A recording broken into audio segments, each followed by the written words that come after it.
In today's video, I'm going to teach you how to add stock on Shopify. By the end, you'll know exactly where to go in your Shopify admin and how to update your inventory, so your store always reflects what you actually have on hand. First, log into your Shopify account and go to your main Shopify dashboard. This is the home screen of your store's admin area, where you can see an overview of your orders, sales, and other key information. Make sure you're in the correct store if you manage more than one, because all of the changes you're about to make will apply to the store you're currently viewing. On the left-hand side of the dashboard, you'll see a menu. Click on Products. This is where all the items you sell are listed. You can scroll through the list or use the search bar at the top to quickly find a specific product by name, SKU, or other details. Next, click on the product you want to add stock for. This will open that product's detail page. Here you can control everything related to that product, including its title, description, images, pricing, and most importantly for this video, its inventory settings.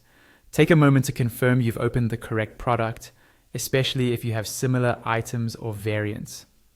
Now, scroll down until you find the inventory section. In this section, look for the field labeled On Hand.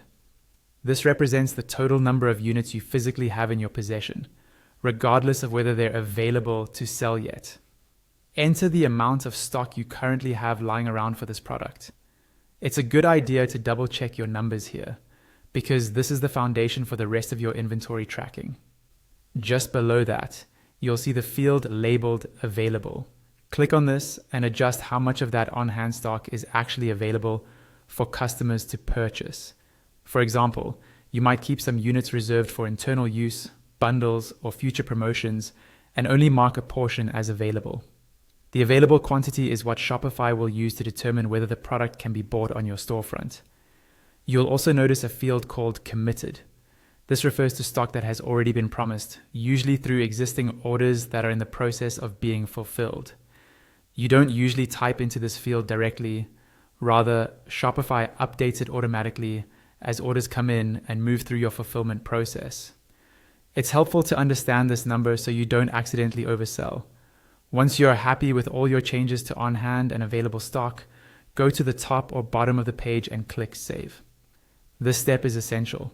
If you navigate away without saving, your adjustments won't be applied and your inventory levels will stay the same as before. After saving, your new stock levels are now active in your store. Customers will see the updated availability, and Shopify will use these numbers to manage future orders and prevent overselling.